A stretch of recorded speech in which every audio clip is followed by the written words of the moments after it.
이번 시간은 이제 행정심판에서 행정심판 개설, 행정심판법 등 행정심판의 종류를 좀 다시 보도록 하죠. 먼저 269 쪽에 269 페이지 쭉 봐보세요.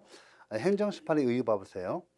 자, 행정심판이란 행정청. 자, 행정청이 누가요? 행정주체에서 행정청이 나오죠. 지금 이제 우리가 잠깐 이제 말씀드리면 우리 행정쟁송법이 특징이 있어요. 꼭 아셔야 돼요. 보통 이제 우리가 민사관계나 형사관계에서는 행정주체인 국가 등이 직접 나서요. 행정상 법률관계의 당사자인 행정주체와 행정객체 간의 민사관계라든지 형사관계에서는 행정주체인 국가가 당사자로서 직접 나옵니다. 그런데 행정쟁송에 있어서는 행정쟁송의 편의를 위해서 행정주체에 대해서 행정사무 담당자인 행정청이 나와요. 행정기관 중에서 행정청. 즉, 행정쟁송법에서 자, 항고소송과 항고심판이 위주죠. 행정소송에서 항고소송이 위주입니다. 위주고, 행정심판은 항고심판만 인정되는데, 행정쟁송에서 항고쟁송에 있어서는 프랑스와 같이 행정쟁송의 편의를 위해서 행정주체인 국가 등이 나타나지 않고, 이에 대해서 행정쟁송법상 행정주체인 국가와 지방자치단체에서 행정사무 담당자에 불과한 행정기관 중에서 행정청이 피청구인 적격과 피고 적격으로 인정됩니다.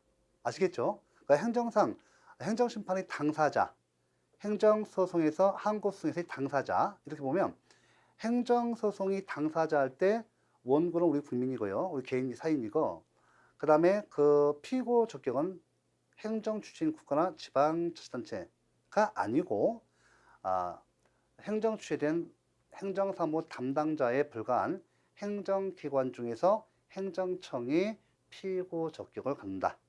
행정심판에 있어서는 피청구인 적격을 갖습니다. 꼭 아셔야 돼요. 꼭 아셔야 합니다. 그래서 당사자가 바뀌어요. 소송에 있어서는 우리가 이제 그 당사자송이죠. 행정소송 중 당사자송은요. 피고 적격이 민사소송과 같이 행정주체가 피고가 돼요. 피고가. 법조문이 따로 있어요. 행정소송법 당사자송 가법이 있어요. 그래서 이걸 주의하셔야 돼요. 왜 주의하는가? 제가 말씀드렸죠. 행정심판에 있어서 행정소송에서 법조문이 중요하다 할 때 이런 그 법조문이 중요한 겁니다. 그러면 일단 여기서 지금 행정청 동그라미 1번 하고 위법 또는 부당한 자, 우리 행정심판사항은 위법사항뿐만 아니라 부당사항도 그 대상으로 한다. 그럼 위법 또는 부당 우리가 앞에서 배우셨죠. 우리가 앞에서 행정행위 종류에서 뭐를 배우셨어요? 귀속행위와 재량행위를 배운 이유가 있어요. 귀속행위를 위반하면 어때요? 위법이 돼요. 그럼 재량을 위반하게 되면 원칙적으로 즉 재량을 그르치면 원칙적으로 부당이 그칩니다. 그죠? 그 다음에 재량에서 예외적으로 재량 하자가 있다. 즉 재량의 일탈, 남용, 흠결, 혜택가 있으면 뭐가 돼요? 위법이 돼요. 그래서 원칙적으로 행정심판은 기속행위 위반할 때 위법이 있죠. 이거하고 재량을 그친 경우 부당사항도 행정심판의 대상사항이 됩니다. 하지만 소송은 안 돼요. 소송은 위법사항만 됩니다. 재량행위는 원칙적으로 재량 위반이 있는 경우 부당이 그치니까 그러니까 행정심판의 대상만 되고 행정소송의 대상 안 돼요. 다만 재량행위도 예외적으로 재량 하자가 있는 경우는 행정소송법 제27조의 행정소송의 대상, 즉 최소소송의 대상으로 규정되어 있습니다. 꼭 기억하시세요. 그 다음에 조금 더 팁 드리면 이왕이 나왔으니까 재량 하자가 있어서 재량 일탈, 남용, 흠결, 해태 등이 있어서 이게 재량 하자가 위법이 되는 경우 행정소송법 제27조가 최소소송의 대상으로 할 수 있다 규정하고 있는데 이 규정은 최소 소송에서만 인정되고 무이동 확인소송과 그 이하 부작위 위법 확인소송 준용 안 해요. 준용 안 됩니다. 한 번 나왔어요. 이런 건 이제 불이타니까 하나 맞추면 그냥 합격하시는 거죠. 그래도 됐고, 자, 부작위로, 그 다음에 위법 또는 부당한 사항에 대해서 행정심판의 대상이 되고, 자, 처분이나 부작위로 침해되는, 그죠? 거부처분은 처분 일종입니다. 그러니까 처분이나 부작위로 침해되는. 그러니까 대상적격. 항고심판의 대상적격 뭐예요? 처분이에요. 그죠? 처분이 부작위를 말합니다. 그래서 침해된 국민의 권리 또는 이익을 구제하고 아울러 행정이 적정한 운영을 도모하기 위한 행정기관에 의한 심판 절차로서, 자, 행정기관에 의한 심판 절차다. 행정심판위원회가 바로 그 당의 처분청이죠. 당의 행정청 또는 처분청 같은 말인데, 상급 행정기관, 상급 행정기관으로서 상급 행정청이 행정심판위원회가 돼요. 심판 절차로서 사법 절차가 준용되는 불복 절차다. 사법 절차가 준용됩니다. 그래서 준사법행위예요. 자, 판례 나왔죠? 그 힌트 받으시고, 행정심판과 이의신청과의 구별이 있어요. 이것도 앞에서 잠깐 언급했는데, 행정심판은 당의 처분청, 행정청과 독립된 상급 행정청이 별도로 행정심판 기관으로 존재합니다. 이의신청은 당의 행정청이 되는 거예요. 위법 또는 부당한 처분을 행한 당의 행정청 또는 처분청에 대한 것이 이의신청이에요. 자, 이 정도 알아두시면 됩니다. 그 다음에 구별시력에서 또 한 가지가 시험에 좀 최근에 나왔던 건데, 이건 2번 나왔어요. 예전에 한 번 나왔다가 한참 옛날에 나왔다가 지금 나왔어요. 거의 뭐 10여 년 전에 나왔다가 다시 나왔습니다. 같이 읽어볼게요.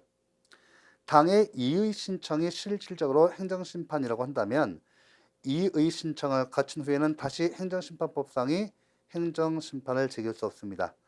그러나 이 신청이 단순한 진정이라면 이 신청을 거친 후에도 행정심판을 제기할 수 있습니다.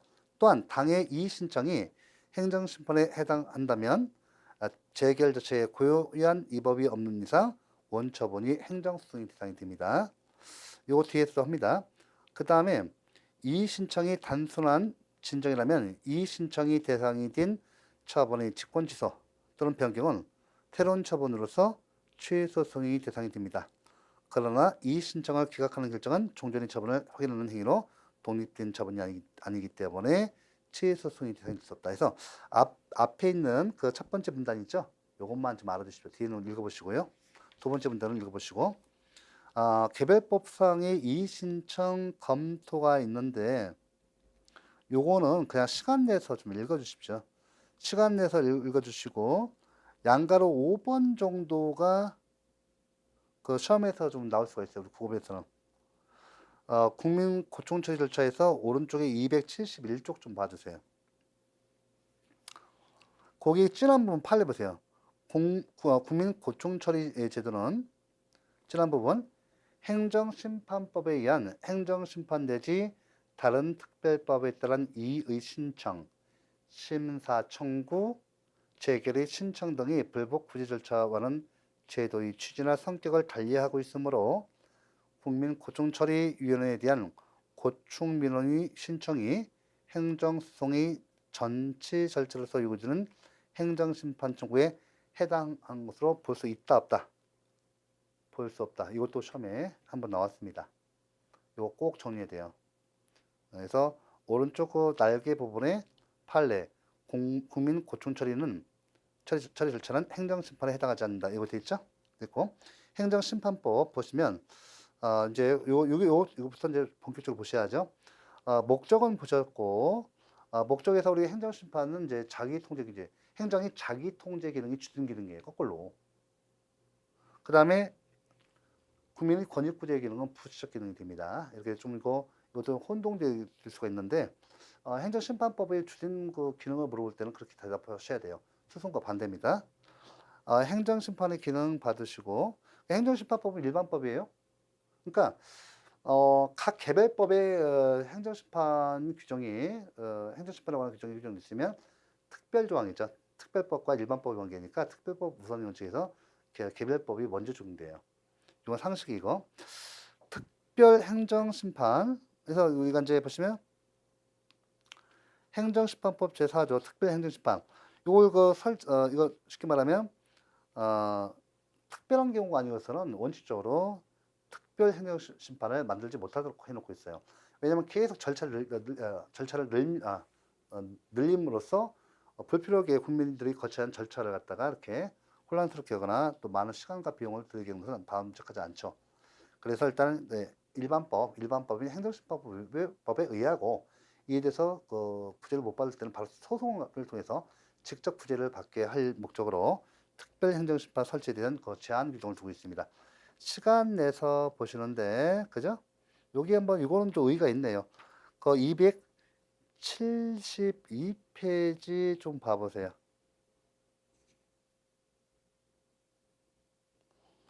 그 특별행정심판의 종류에서 소총제도 어디에 있죠?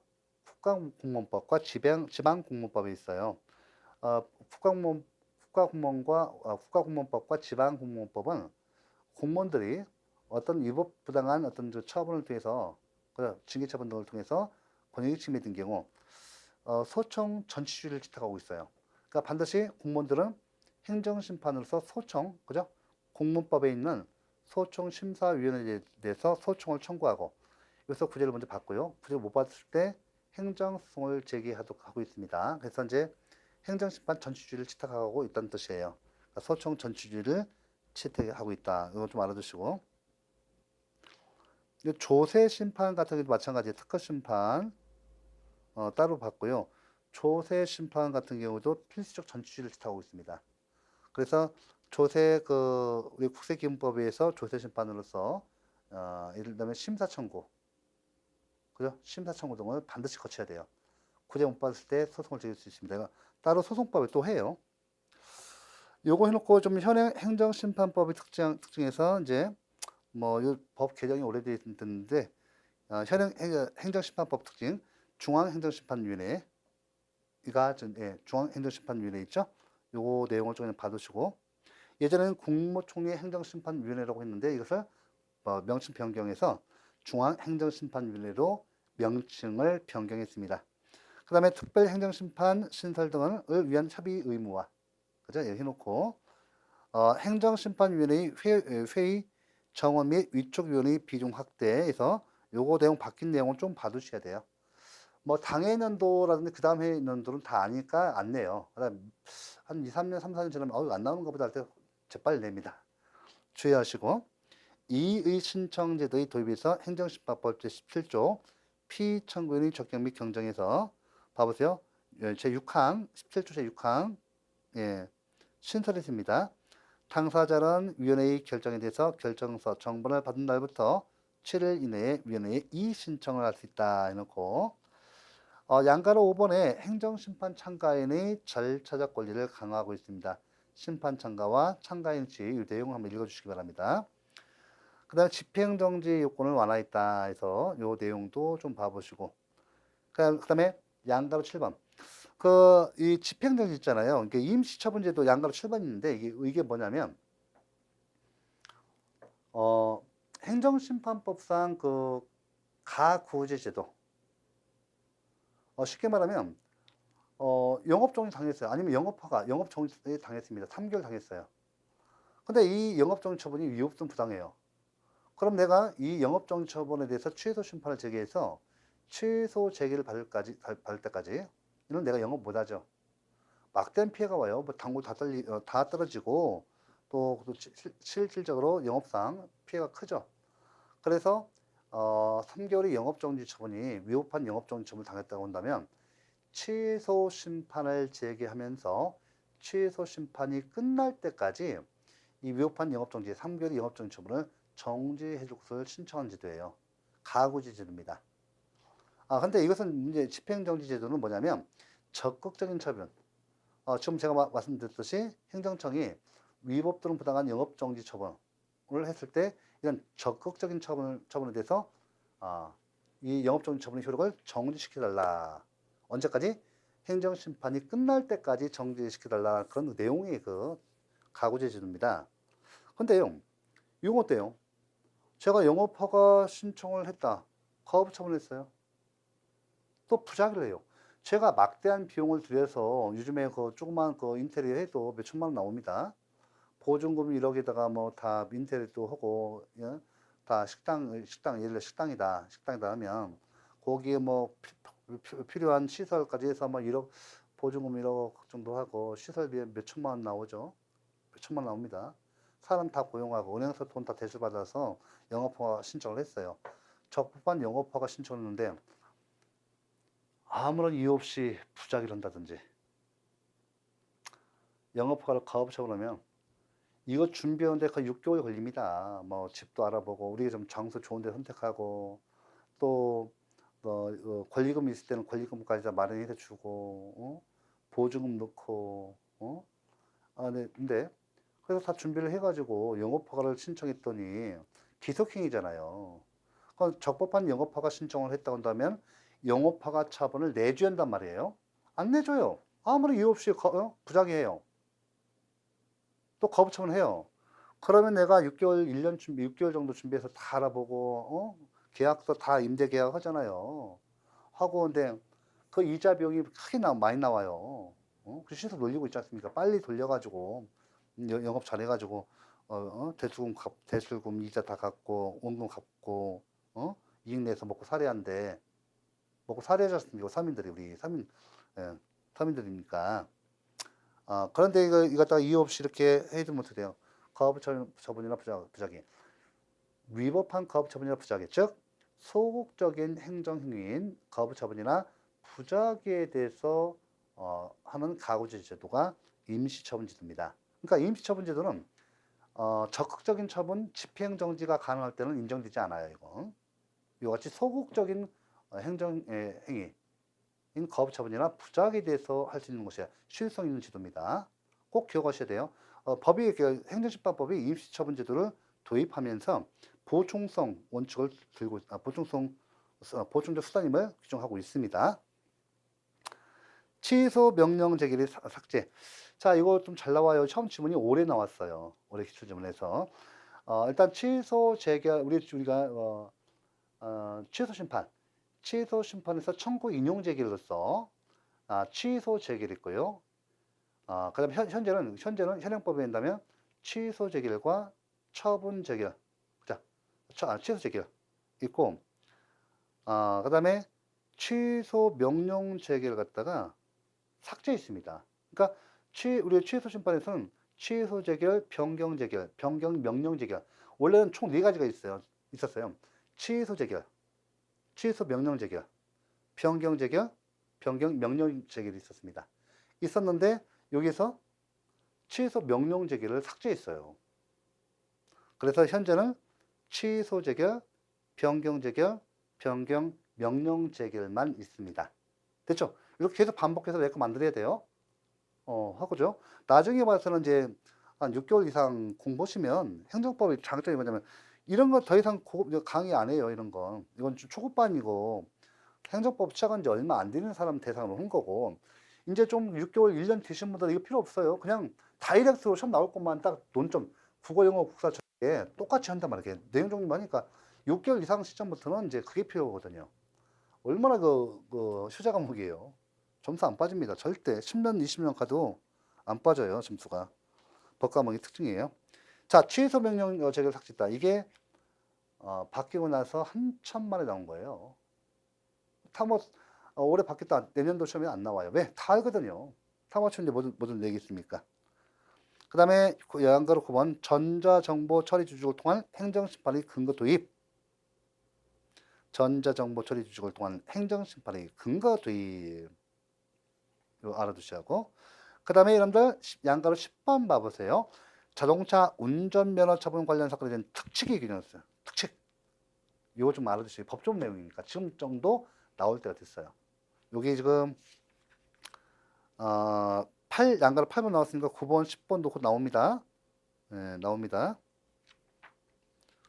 그 다음에 행정심판의 종류 다시 한번 정리해 볼게요. 이제 여기서 하나씩 보셔야 돼요. 하나씩 내용을 보도록 합니다. 행정심판의 종류 다이렉트 강론적으로 볼게요.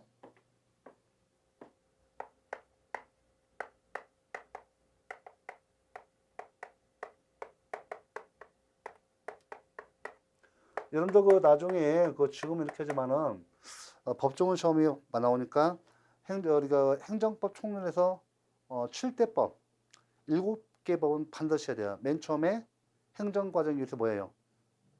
행정절차법. 두 번째가 정보공개법. 약칭이에요, 약칭. 공공기관의 정보 공개에 관한 법률이 정식 명칭이고 지금 약칭 다 사용해요. 정보공개법. 두 번째죠. 세 번째가 개인정보보호법. 네 번째 뭐예요? 실손 확보상 관계에 대해서 행정조사기본법 가끔 나옵니다. 3, 4년마다 4, 5년마다 꼭 정리해야 돼요. 잊을만 나와요. 잊을만은 나와요. 어렵진 않아요. 잊을만은 나옵니다. 그 다음에 그 네 번째까지 있죠. 다섯 번째가 뭡니까? 행정의 실성 확보단에서 행정질서법, 과태료 일반법이 뭐죠? 질서위반행위 휴제법 반드시 하셔야 돼요. 그죠? 그러면 다섯 개죠. 그 다음에 행정심판법, 그 다음에 행정소송법이에요. 요거는 시험에서 무조건 나오니까 법조문 관련해서 하셔야 하고 뭐 국가배상법 이런 거 뭐 몇 개 안 되니까 안 나와요. 다 맞추니까요. 이론할 때 다 하니까 안 나옵니다. 이건 칠대법 꼭 하셔야 돼요. 잊지 마시고 법좀 나중에 그 법조문 이렇게 공부를 해놓고 법좀 따로 공부하셔야 돼요. 법조문. 그런데 행정심판의 종류 나온 행정심판법 제 5조입니다. 다시 한번 현행 행정심판법은 뭐만 인정한다고요? 현행 행정심판법은 뭐만 인정한다고요? 항고심판만 인정돼요. 그러니까 당사자 심판, 민중심판, 기관심판 인정한대요. 그거 다시 한번 확인합니다. 그래서 항고심판에는 뭐가 된다고요? 최소심판, 그 다음에 무효동 확인심판, 그 다음에 의무 이행심판. 이렇게 이제 처음에 할 때 이렇게 들으시면 한 번 들어놓으면 돼요. 그 다음에 여기서 무효등에는 뭐가 들어간다고요? 우리가 행정행위 성립요건과 관련해서 성립요건이 충족되지 못했을 때 행정행위는 부존재한다. 성립요건을 충족하면요, 존재한다. 그 다음에 행정행위 이제 무효하자, 행정행위 하자에서 무효 있죠. 그 다음에 유효 있죠. 행정행위가 하자가 있을 때는, 하자가 없을 때는 유효. 행정행위 하자가 있을 때는 중대명백설에서 무효. 중대하고 명백할 때는 무효고, 중대하거나 명백할 때, 단순히 뽑을 때는 취소. 그러니까 무효 취소예요. 취소는 앞에 있으니까 빼고, 이거 무효 나오죠. 그 다음에 우리가 행정행위 실효 배우셨죠. 실효. 유효. 그러니까 행정행위 무효, 유효, 실효. 그 다음에 행정행위 존재, 부존재. 그래서 각각 이해관계에 따라서 내가 행정의 존재 확인성, 유효 확인성. 그죠? 행정처가 싸울 때 내가 유효할 때 있잖아요. 내가 행정처분 통해서 내가 국가로부터 보증받기로 했어요. 행정처분 유효하면 나는 받는 거고 무효하면 못 받는 거지 않습니까? 근데 난 유효 확인 심판 청구해야죠. 유효 확인성 아시겠죠? 네, 이렇게 별거 아니에요. 됐고요. 그래서 이렇게 됐고, 그 다음에 의무 이행 심판 뭐가 있다고요? 현행 행정심판법은 소극적인 행정임서 거부처분이나 부작에 대한 현실적이고 실질적인 구제제도 의무 이행 심판이 인정된다. 다만 거부처분은 처분 일종이니까 취소 심판도 가능해요. 하지만 거부처분이나 부작에 대한 실질적인 구제제도는 의무 이행 심판이죠. 또 이 비교해서 행정승에서는 의무 이행승 인정 안 되죠. 응? 행정승에서는 뒤에서 배울 때 무명항고성 또는 법정 외 항고성이라고 해요. 의무 이행성 다음 중 현행 행정승법이 인정하지 않는 것은 이렇게 해서 의무 이행성, 무명항고성으로서 의무 이행 소송 또는 법정 외 항고성이라고 해요. 계속 용어를 반복하셔야 돼요. 됐고요. 자, 행정심판법 제5조 행정심판의 종류 봐보세요. 자, 취소심판 봐보세요. 자, 무효동 확인심판, 의무 이행심판이 있는데 취소심판 읽겠습니다. 행정청이 위법 또는 부당한 처분을 취소하거나 변경하는 행정심판. 무효동 확인심판, 행정청이 처분의 효력 유무면 뭐가 있어요? 무효, 유효. 또는 존재 여부, 행정의 존재, 부존재 여부 등을 확인하는 행정심판. 의무이행심판 보세요. 당사자의 신청에 대한 행정청의 위법 또는 부당한 거부 처분이나 부작에 대해서 일정한 처분을 하도록 하는 행정심판. 이게 뭐라고요? 무슨 심판이라고요? 다시 한번 맞춰보세요. 이거 맞추시면 이해되시는 거예요. 당사자의 신청에 대한 행정청의 위법 또는 부당한 거부 처분이나 부작에 대해서 일정한 처분을 하도록 하는 행정심판을 무엇이라고 하는가? 이거 시험 안 나와요. 안 나오지만 지문으로서 거부처분이나 부작에 대해서 의무이행심판을 인정하고 있다? 맞는 지문. 단답식으로는 안 나와요. 하지만 이건 계속 연습하셔야 돼요. 그래서 이제 행정심판의 종류 봐보세요. 밑에 나왔죠. 적극적 처분 뭐예요? 적극적 처분을 갖다가 대상으로 하는 거 뭐예요? 취소 심판, 무이동 확인 심판. 가구주 시스템 뭐죠? 뭐죠? 그렇죠. 집행정지. 그 다음에 소극적 처분 또는 부작에 대해서는요. 의무 이행 심판, 가구주 시스템은 뭐예요? 임시 처분 제도. 그죠? 이렇게 하는 거예요. 계속 반복하셔야 돼요. 내 거로 딱 만들 때까지. 우리 사람의 그 인식 구조, 뇌 구조를 보면요. 반복을 싫어해요. 새로운 정보를 굉장히 좋아해요. 근데 이런 거 꼭 기억하세요. 꼭 어떤 그 공부를 하든 뭐를 하든 3주간 내에 판가름이 납니다. 인생을 갖다가 바꿀 수 있는 중요한 기회입니다. 어떤 그 학습도요, 어떤 그 배움도 약 3주만 하면 결코 실패하지 않습니다. 왜 그런가 하면 그 이유가, 과학적인 근거가 있어요. 우리가 그 신경세포로 수천 개, 수만 개 되죠? 죽을 때까지 약 다 사용하지 못한다 않습니까? 그죠? 그죠? 그래서, 이 뇌가, 이 뉴런이죠? 이 뇌세포가요, 정보를 담기 위해서는 이 각각이 떨어져 있는 신경세포가 연결시켜야 돼요. 그죠? 신경세포의 그 정보가 정보된 것이 아니라, 이 신경과 신경을 연결하고 있는 뉴런이죠, 이거 연결하는 거. 이 신경망에 그 정보가 저장됩니다. 그 기간이 약 3주가 돼요. 그래서 처음에 행정법 강의가 절도 법 공부할 때 마찬가지였고, 학생들 보면 맨 처음에 하는 학생인지 2수나 3수나 듣는 학생인지 금방 알아요. 처음에 듣는 학생들은 어떻게든지 갖다가 이해하고 기억하기 위해서, 암기 위해서 막 노력 많이 해요. 얼굴이 빨간해져요. 홍당무 아시죠? 홍당무. 빨간하게 마치 학생들이 무슨 공부하는 학생들이 술 먹고 왔나 싶을 정도로, 그죠? 그 정도로 빨간해져요. 왜? 어떻게든 정보 담으려고 노력하니까 그게 이제 이게 신경 세포망을 갖다 연결하는, 신경망을 연결하는 그 기간이 약 3주가 돼요. 그러니까 항상 강의할 때 처음에는 천천히 갑니다. 그 기간을 주는 거예요. 그냥 빨리 가버리면 이게 과부하 걸립니다. 전기.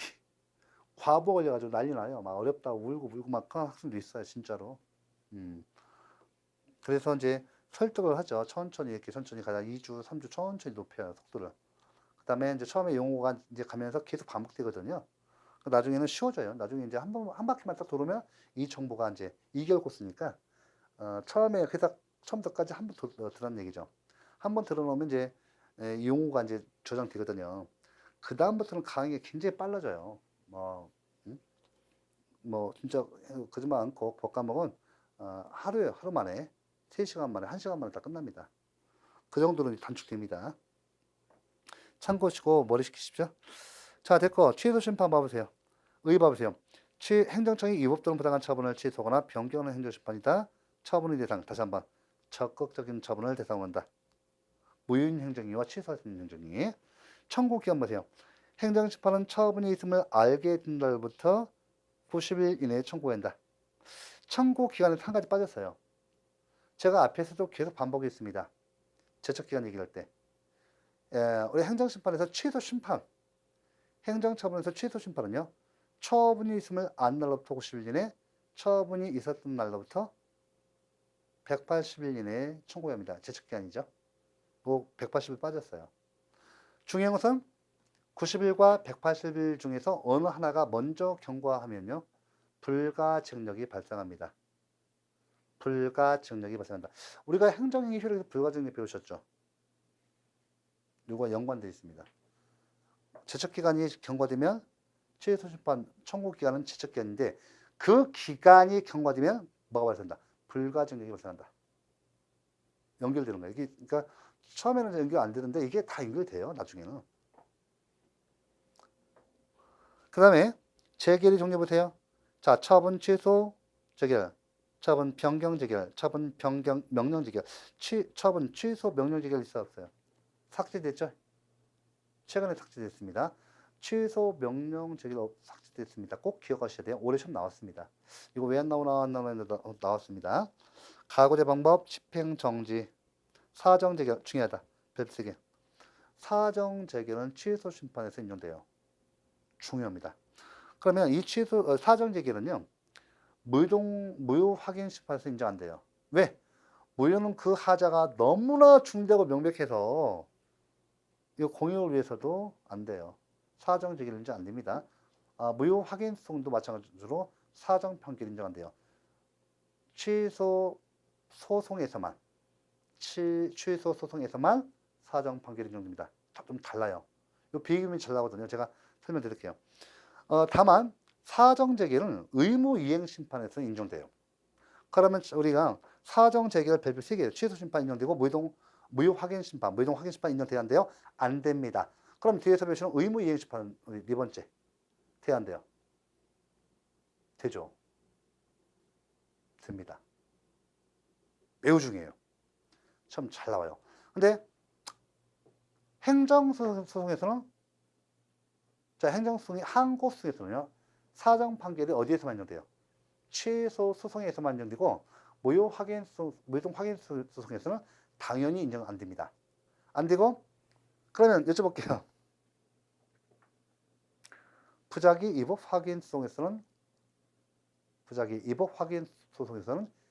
사정 판결이 인정되겠습니까? 안 되겠습니까? 시험 문제. 학생들이 처음에 많이 혼돈돼요. 많이 틀립니다. 소송은 꼭 기억하세요.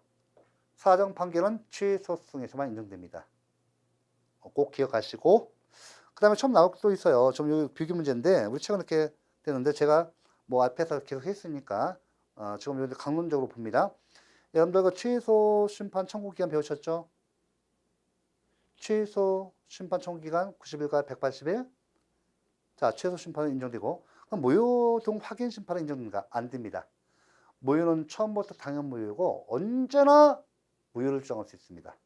언제나 무효를 주장할 수 있습니다. 왜요? 행정행위 성립 당시부터 배우셨죠? 무효와 취소는 원시적 하자다.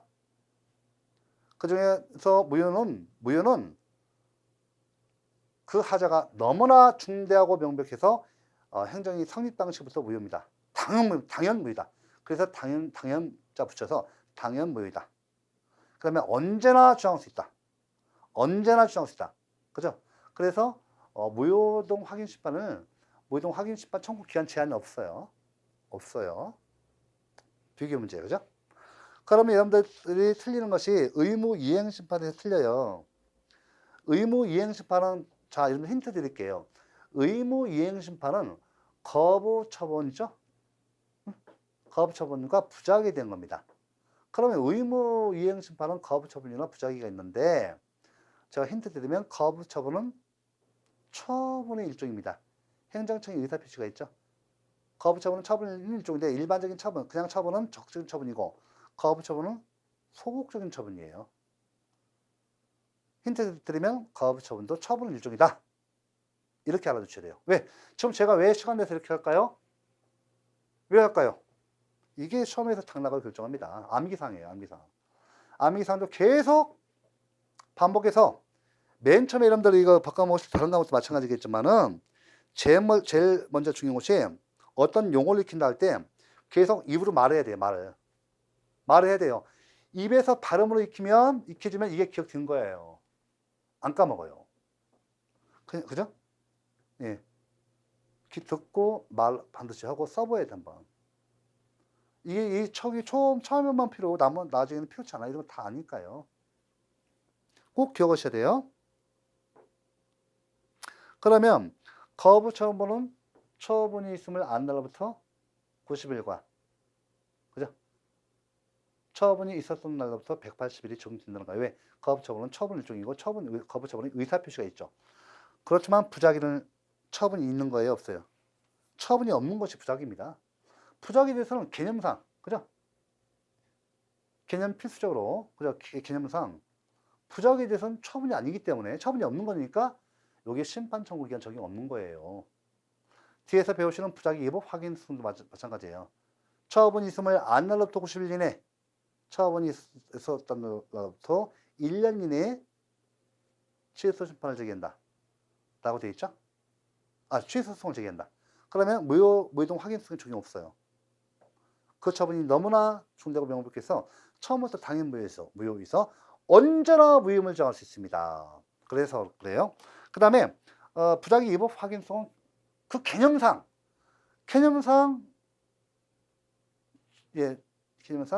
처분이 없는 거잖아요.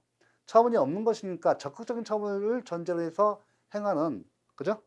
요 처분, 물론 거부 처분은 포함합니다만 부작위는 처분이 없는 거니까 그 개념상 취소 소송 제기 기간 적용 없어요. 취소 심판도 마찬가지고 꼭 기억하시고 거부 처분이 있다는 거. 행정소송에서는 거부 처분에 대해서는 취소 소송을 제기하잖아요. 그러니까 처분이 있으면 안 날로부터 90일 1년이 적용 있는 거예요. 이렇게 학생들 제일 많이 틀려요. 틀립니다. 네. 됐고요. 그 다음에 학생들이 두 번째 틀리는 것이 많이 이제 틀리는 것이 여러분들 무효동 확인 심판에서, 그죠? 여기 보시면 뭐 의의 말씀 다 알잖아요. 그죠? 처분의 대상, 적극적인 처분, 청구기간 제한이 없다. 언제나 무효임을 정할 수 있으니까 불가증력이 발생할 수 없는 거예요. 불가증력이 뭐죠? 행정에서 배웠잖아요. 불가증력이 발생하는 거, 행정행위의 처분에 불가증력이 발생하는 것은 언제예요? 제가 두 가지 말씀드렸습니다. 다시 한번 해볼게요. 다 뭐 반납하셨겠죠? 네, 반납 다 하시고 이렇게 그게 좋은 거예요. 이렇게 자꾸 까먹어야 돼. 안 까먹으면 큰일 납니다, 여러분들. 그죠? 인간에게 이거 망각의 동물이에요. 망각해야 돼요. 저는 한번 미웠어요. 평생 잊지 못한다면 자기 불행입니다. 그때 사람 그런 말 있지 않습니까? 그 행위를 미워하되 사람까지 미워하지 말라. 그게 잘 안 되죠. 잘 안 돼요. 나쁜 놈 나쁘다고, 나쁜 놈은 나쁘다고 해야 돼요. 나쁜 놈은 좋은 놈이라고 할 수 없는 거지 않습니까? 그렇지만 망각의 동물에게 큰 도움이 됩니다. 망각이 되게 없어지는 거 아니고 잠재력이 들어가 있습니다. 이 잠재력이 저장돼요. 그 최면하면 이 잠재되어 있는 나타날 수 있습니다. 물론 최면은 좀 과학적인 거로 증명이 아직 뭐 이렇게 안 됐지만은 상당히 치료하는데 돈 많이 돼요. 범죄에서 많이 이용됩니다. 우리가 이렇게 한번 내가 의식하지 못하고 딱 이렇게 눈 뜨인 상태에서 시각적인 것보다 보고 가잖아요. 근데 내가 그 의식을 집중하지 못해서 모르는 것이지 나중에 최면 걸어가지고 있잖아요. 그 조사해 보면 다 나와요. 왜? 그거 집중하니까. 그게 사진 동영상 찍듯이 다 들어와 있습니다. 근데 그거 갖다가 미운 놈 한번 기억해서 끝까지 하면 내가 괴로운 거잖아요. 나쁘게 살면 안 됩니다. 착하게 살아야 합니다. 벌 받습니다. 나쁘게 살면. 그런 격언이 있죠. 동양 우리 최담록. 그죠? 악인에게죠. 당장에 하늘이 벌하지 않는 것은 이유가 뭡니까? 그런 말 많이 하지 않습니까? 나는 착하게 사는데, 그죠? 난 못 살아요. 항상 좀 힘들어요. 근데 저렇게 악행을 저지르고 막 악착같이 하잖아요. 그에 대해서 왜 하늘은 천벌을 안 드릴까? 궁금이 많이 했는데 그것도 핑계겠지만 최담록 보니까 그런 말이 있습니다. 법원하니까 제가 말씀드려요. 머리 식히시고 그냥 위안이 되더만요. 악착같이 남을 그냥 뒤에서 뒤통을 치고 거짓말하고 배임하고 남들 훔쳐가고 발걸음 넘어뜨리고 하는데 그렇게 좀 잘 살아요. 그렇게 하니까 반칙하니까. 그래 참 옛날에 이해가 안 됐는데 지금 이해가 돼요. 하늘은 그렇죠. 악인의 악행에 대해서 더 큰 처벌을 내리기 위해서 그냥 좀 넘어간다는 거예요. 더 큰 처벌을 내리기 위해서. 그죠? 그러니까 바늘도둑이 소도둑이 된다. 어렸을 때 부모님들이 우리가 어렸을 때는 도덕관이 없으니까 또 기본 그 개념 없으니까 남의 얼굴 막 집어오잖아요. 엄마한테 엄청 혼나셨습니까? 엄마한테 막 혼나고 막 하지 않습니까? 한번 얘기해서 막 눈물 쭈끔 날 정도 혼내지 않습니까? 근데 그 다음에 또 갖고 그때는 이제 회초리 들잖아요. 들어야 합니다. 근데 대부분 이제 고쳐지지 않습니까? 남의 집에서 물 갖고 오면 안 된다. 절대. 나중에 처음에 이제 돈 1,000원짜리 주면 이제 가져서 갔다가 돈 안 주고 돈을 이제 엄마가 안 줬는데 그냥 과자 이제 가게에서 항상 가면 돈 주니까 그럼 과자 주세요 하면 안 줘요. 엄마한테 돈 달라고 해라 이렇게 하면 울면서 오지 않습니까 집에. 돈 받아 가는 게 학습이에요. 그러니까 처음에 이거 잘 배워야겠죠. 남의 돈 손대면 큰일 납니다. 한번 그러면 바늘 두둑이 소를 두둑인다고 아까 기억 말씀드렸죠. 예, 착하게 살아야 돼요. 나중에 더 큰 벌 받죠. 그런 그 위안이 있는데 여담입니다. 이거 보시고요. 그 다음에 여기 처음 잘 틀리는 거 아주 그냥 죽겠습니다. 문제풀이 할 때 꼭 틀려가지고. 근데 일정 기간 뭐 6개월, 1년 그 문제풀이 한 번, 두 번 정도 들 때는 안 틀려요. 이런 거. 이런 거 주면 다 줍는 거예요. 처음에 하시는 분들만 틀리지. 사실은 6개월 이상 1년 그 문제풀이 약 한 번에 2번 정도 이렇게 꼭 돌린 분들은 안 틀려요. 여러분들 취소 집행정지제도 보세요. 집행정지는 그 취소 심판 인정되죠. 무이동 확인 심판에 특히 무효 확인 심판 준용합니다. 준용해요. 집행정지제도 있습니다. 무효 확인 심판 인정돼요. 의무 이행 심판에서 또 중요합니다. 여기 안 나오는데, 예, 의무 이행 심판에서는 집행정지가 인정돼야 안 돼요. 집행정지는 적극적인 힌트 드릴게요. 집행정지는 적극적인 처분을 전제로 합니다. 응? 자, 해보세요. 거부처분이나 부작에 대해서는 인정돼야 안 돼요. 개념상. 그 개념상 집행정지는 인정 안 돼요. 처분이 없는데요. 거부처분 의사표시가 있는데 적극적인 처분이 아니지 않습니까? 처분이 지금 현재 사실 없는 거예요. 부작위도 없고요. 부작위는 아예 없는 거고. 처분의 효력이 발생. 영업허가 신청했는데 허가 신청이 적법하지 아니하다. 부적법해서 허가처분을 못 내준다는 거. 허가처분이 없는 거지 않습니까? 여기다 집행정지를 걸 수는 없는 거지 않습니까? 이렇게 잘 보면 법은 상식이에요. 이걸 하도 많이 틀려가지고 제가 설명드리는 겁니다. 그러니까 제가 또 한 번 그러니까 처음에 좀 공부하시고 많이 공부되신 분들은 이 강의를 안 듣겠죠. 처음에 시작하고 1년 미만짜리, 1년 미만. 문제풀이자 한번 같은 분들 큰 도움이 돼요. 근데 그 다음에 이제 그 단계 넘어가면 이런 강의 필요치 않고 이제 이론 정리 강의, 그죠? 그거로 해야 돼요. 자, 여러분들 이제 보시고 여기 될까요? 제일 많이 틀리는 게 집행정지 인정되는 거 이거. 그다음에 그 청구 기간, 사정 재결, 집행정지, 임시처분 인정되고 안 되는 거. 그래서 제가 앞에다가 임시처분 제도는 그래서 집행정지가 소극적인 그 처분으로서 거부처분이나 부작위 인정되지 않기 때문에 임시처분 제도가 만들어졌어요. 임시처분 제도는 집행정지에 대해서 보충적 수단으로만 인정됩니다. 집행정지가 인정될 때는 임시처분을 신청할 수 없어요. 꼭 기억하셔야 돼요. 땡. 하드만 틀려서 이렇게 했고, 그 다음에 그 정리할 게 이제 보시면 이제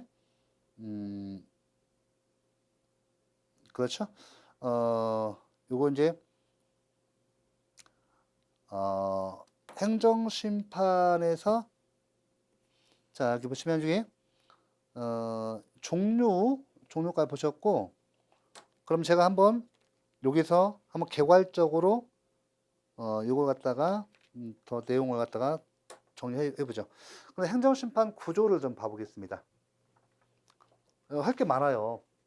할 게 많은데 사실은 한 번만 정확히 놓으면 법조문이기 때문에 안 틀려요. 행정심판 종류 다 봤고요. 이건 제가 책을 통해서 봤습니다. 여러분들 교재를 반드시 준비하셔야 돼요. 전쟁터 나가시는 분이 여러분들 커피 이거 먹는 데 있잖아요. 뭐 스타벅스 가보니까 6,000원 뭐 기본이더만요. 6,000원 뭐 쓰고 친구 아마 사주고 오면 뭐 더치페이 많이 한다 하더라도 이 책 갖고 커피 한 6,000원 한 잔 6,000원이에요. 두 번, 세 번 마시면 어떻게 돼요? 그거 2만 원 또 넘어요. 6, 3, 18. 중고가에 사면 내가 거의 2, 3만 원 이렇게 내지 않습니까? 책값 그밖에 안 드는데 안 사요. 그거 충격적입니다. 전쟁이 나갔는데 세상에 커피값은 그죠? 아끼지 않으면서 책값을 아낀다. 근데 저도 솔직히 말하면 커피값은 술값은 저는 이제 술 먹지 않습니까? 이제 나이만 좀 있으니까 술값은 아깝잖아요. 근데 책을 살려면 이상하게 물론 저는 책 1년에 100만 원씩 사요. 책을 다 사요. 꼭 사요. 뭐 우리 행정법뿐만 아니라 다른 법 제도 변경이 드는 거. 근데 책 살 때는 솔직히 말하면 술 먹을 때는 이제 기분에 있어서 몰라도 그냥 술값을 술술 나가면 돼요. 술값은 이제 이름이 그래서 술인가 봐요. 호주머니에서 술술 나가니까 술값이라고 해서 술값은 아깝지 않은데 술 좀 취하면 집에 오면 이제 술이 좀 이제 많이 취해서 보면 호주머니 딱 아침 보면 후회를 엄청 나갑니다. 아니 세상에 이 비용이면 맛있는 거 엄청 먹을 텐데 그죠? 술값이 그냥 꽤 나와요. 근데 책 한번 사려면 저도 좀 그죠? 책을 몇 번 들었다 놨다 하죠. 공부할 때 보면. 지금은 이제 뭐 책값은 아깝지 않으니까요. 또 많이 봐야 하니까 책값은 100만 원치 삽니다. 아끼지 않고 왜? 재투자하는 거예요. 그러니까 여러분들도 지금 이제 옛날 저도 이제 학생일 때는 막 부모님한테 용돈 타니까 그런 어려움이 있겠지만은 되도록이면 이거 커피값 옛날 좀 생각할 때 지금 생각해 보니까 그때 좀 어리석었다는 생각이 들어요. 책은 꼭 있어야 하지 않습니까? 이 지식은 내가 평생 쓸 수 있는 지식이지 않습니까? 무기예요, 무기. 나의 무기. 그러니까 책은 꼭 사시고, 혹시 책 없이 이렇게 보시는 분 없겠죠? 그거 커피값 3번만 아끼면, 친구 2번, 3번만 안 만나면, 충과까지 내주면 그 책값 나와요. 꼭 사세요. 예. 자, 그러면 행정심판 존립부적권자는 제가 구조를 잠깐 보겠습니다. 먼저 구조 보시면 행정심판위원회 있죠. 하나씩 다 할 겁니다. 이렇게. 일단 구조부터 받을게요. 우리 행정심판은요, 헌법에 의해서, 헌법은 행정심판에 대해서 준사법화를 도모하도록, 준사법화, 행정소송 절차를 준용하도록 해서 준사법화를 하도록 의무지어지고 있어요. 준사법화를 도모하도록 하고 있습니다. 그래서 행정심판기관이죠. 이거 행정심판기관입니다. 행정심판기관이에요. 기관이고, 이거는 합의제 행정청이에요. 현재 합의제 행정청입니다. 됐죠? 위원이 여러 명 있어요. 그 다음에 제가 말씀드린 대로 헌법은 준사법 절차를 도모하도록 하고 있으니까 행정소송과 마찬가지로 대립당사자주의. 그래서 여기에 보면 항고심판의 피청구인 적기 누구죠? 피고 적기 누구죠? 행정주체가 아니라 행정기관 중 당해 행정청이에요. 처분청. 당해 행정청, 처분청 같은 말이에요. 이것도죠. 예.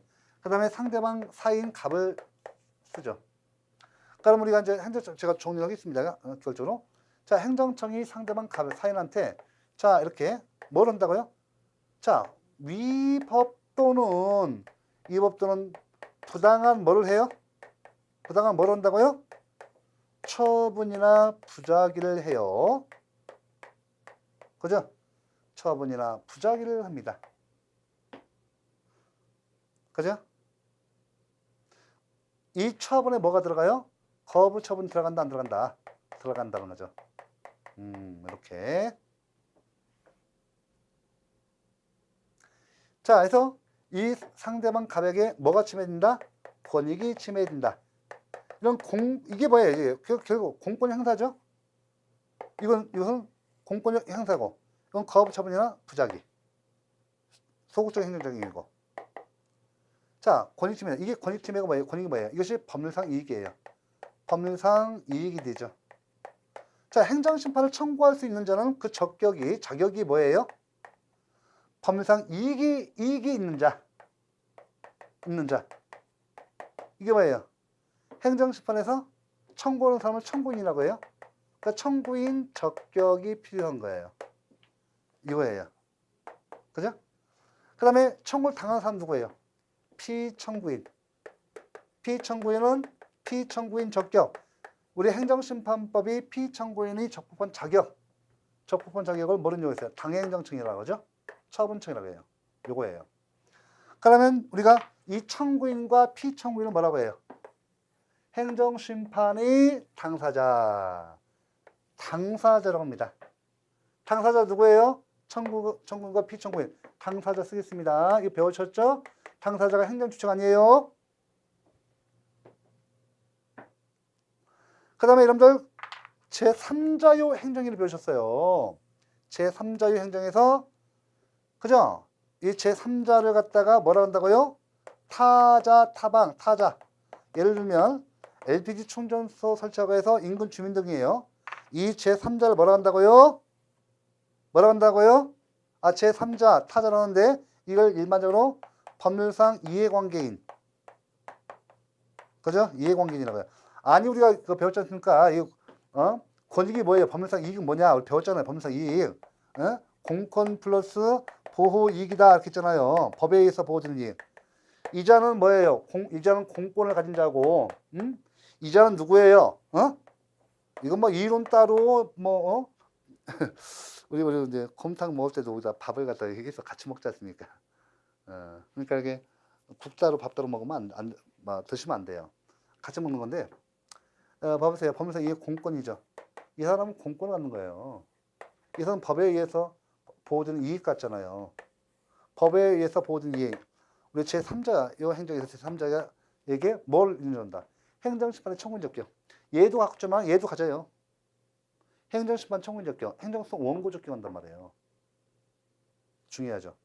그래서 이해관계는 이때 법에 의해서 보호되는 이익. 그래서 이해관계는 일반적으로 줄인 거예요. 법률상 이해관계인이라고 하죠. 법률상 이해관계인. 이 경제상 이해관계, 경영상 이해관계 안 돼요. 법에 의해서 인정되는 보호 이익으로 인정돼야죠. 이걸 뭐라 한다고요? 법률상 이익구제설이라고 하잖아요. 법률상 이익구제설. 이렇게 얘기합니다. 통설 판례예요. 이렇게 되는 거예요. 그 다음에 여기서 이해관계청 있죠? 이 관계청이 있어요. 제가 쓴 이거 있어요. 이해관계청. 이 소송도 똑같아요. 한국소송도. 그러면 당사자 있죠? 그 이자를 뭐라고 해요? 이제 이 관계행정청과 이해관계.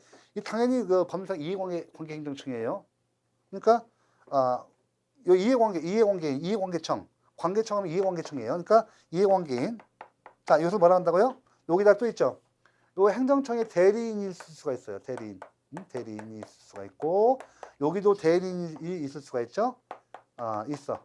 그러면 우리가 이와 같이 이자들을 뭐라고 해요? 이자들을 갖다가 관계청, 이해관계. 이걸 뭐라고 해요? 참가인이라 참가인. 만약에 행정심판이 이렇게 상대방 갑과 행정청에 해주면 이자들은 법률상 이해관계니까 참가인 적격인정이다가요. 참가할 수 있는 적법한 자격 참가인이라고 한다고. 아시겠죠? 관계행정청하고 여기 이해관계는 이해가 달렸으니까 제3자의 행정에서 여기에 참가해서 자기 유리한 편을 들어서 승소를 도와야죠. 그래서 이거 갖다가 관계인이라고 해요. 그러니까 참가인과 대리인을 합해서 뭐라 한다고요? 관계인. 용어를 익혀야 돼요. 소송에 그러니까 3번 이루어집니다. 됐죠? 당사자, 관계인. 요 기본적으로 알아두셔야 돼요. 기본적으로 알아둬야 이 구조를 알아야, 이런 구조를 알아야 뒤에서 행정심판의 재결의 효력, 기속력에서 구속되는 자들, 기속력이 주관적 범위일 때 이거 넣어요. 당행정청과 관계행정청을 구성한 것이 기속력이다. 이렇게. 형성력에 의해서, 형성력은 대세적 조력이 인정되는데 형성력에 의해서 누굴 구성한다?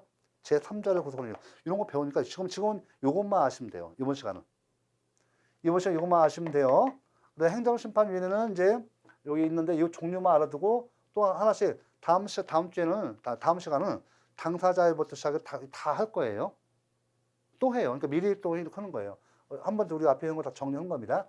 행정심판위원회는 여러분들 맨 처음에 중앙행정심판위원회 있죠.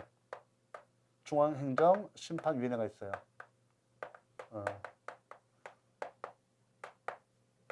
옛날에는 국무총리행정심판위원회 했어요. 거기다가 지금은 이렇게 지금은 이렇게 돼 있고요. 바뀌었고요. 그 다음에 여러분들, 보시면 이제, 처분청 소속의 행정심판위원회가 있어요. 처분청 소속의 행정심판위원회, 이거. 그 다음에 보면, 그죠? 지방자치단체장, 지방자치단체장 소속의 행정심판위원회가 있어요. 이 3가지만 일단 처음에서는 이거 위주로 나옵니다. 3가지만 하고 가서 위원회에서 다시 보도록 할게요. 그 다음에 이제 여기서 위원회에서 제가 다음 시간부터 이거 가지고 이제 각각이 그 파트에서 이거 잘라서 다 할 거예요. 행정심판위원회 꼭 아셔야 돼요. 행정심판은 이 심리와 재결을 일원화하고 있다. 이것도 다 시험 지문이에요. 행정심판의 심리와 재결을 일원화하고 있다. 이게 무슨 뜻인가 하면 이 현행 행정심판법 전에 구법에서는요. 행정심판위원회에서는 이 심리의결, 행정심판위원회에서는 심리의결만 했어요. 그 다음에 그 당시에는 이 행정심판위원회에서 심리의결을 하고 재결청이 재결을 했습니다. 이렇게 의결기관과 재결기관이 구분되어 있다가 현행 행정심판법이 행정의 신속성을 위해서 지금은 행정심판위원회가 심리의결과 이 재결을 같이 해요. 아시겠죠? 이번 시간에 요거까지 좀 해서 한번 정리를 해봤습니다. 해서 다음 행정심판의 종류까지 봤고요. 행정심판의 당사자와 관계인 요 내용을 다시 한번 정리하도록 하겠습니다. 왜냐하면 다음 시간에 이거 하면서 가야 행정심판의 효력 관계에 대해서 이걸 알 수가 있어요. 알 수가 있어서 나중에 시험에서도 이제 뭐 여기 실무에서도 중요하니까 다음 시간에 이제 나머지는 하도록 하고 지금은 요거까지만 잘 정리만 해주세요. 쓸 필요도 없어요. 사실은 뭐 쓰기 귀찮아서 쓰지 마세요. 듣기만 해도 돼요. 처음에 할 때는 듣기만 하시고 두 번째 할 때는 대신 빨리 좀 이렇게 순환시키십시오. 2순환 할 때는 좀 쓰고 3순환 하게 되면 날아다닙니다. 예, 날개를 잡니다. 그래서 이번 시간은 여기까지 정리하고 이번 시간 정말 수고 많으셨습니다.